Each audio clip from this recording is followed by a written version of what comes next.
the actual reaction that happens to a person when they are drowning. That is autonomic reactions. And that is usually about a minute to 20 seconds before you start sinking. So that's usually the actual process of drowning. When all of these other events take place, hear me when I share with you that that stage is silent. So when you see a person flailing and waving their arms and trying to get attention, that person is not drowning yet. They're in terror of drowning, but they're not drowning. When a person is actually drowning, their body has actually shut down, and the responses that you see are autonomic. And it's a stillness to them. All you see is a twitching, because the body has actually shut down. That person is already unconscious, and it is quiet, and they cannot cry out for help.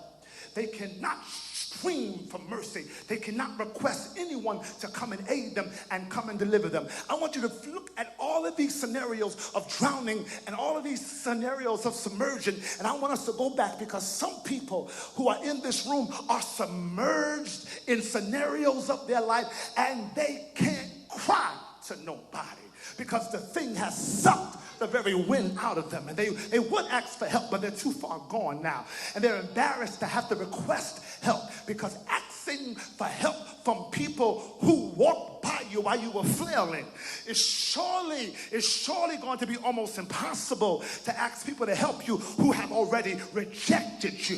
So then many of the people who are submerged under their issues are under their issues all by themselves, and pride keeps you from telling people, because you're afraid for your business to hit the street, because people love to see other people suffer. What do you do when you are suffering and nobody seems to care or seems to be able to assist you or to aid you? I gotta talk to some of y'all here, because if I had time, I would work this thing the way I feel it. But what the Lord showed me in the spirit as I spoke to somebody yesterday on the phone, because this wasn't what I was going to preach, but as I spoke to somebody, the Holy Ghost said to me, this person was underwater.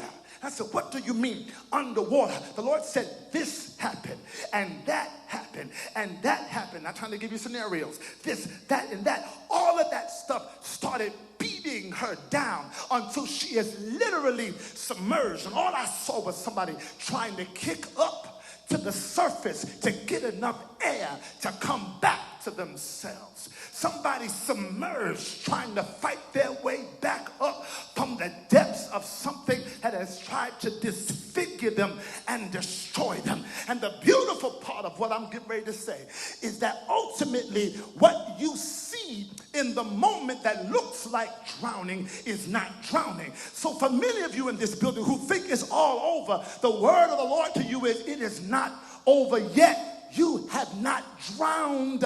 You are in the position, but you're not dead yet. You still have enough leg power. You still have enough kick power. You still have enough willpower to put your legs into action and kick to the surface. What I'm trying to tell you is, when life starts trying to oppress you, to take away all of your functions, and to take your voice, and to take your strength, and to submerge you, please realize, before you submit to the process of drowning, you better realize there's a brief moment. And in that brief moment, you better start kicking for your life. Tap your neighbor and say, guess what, neighbor?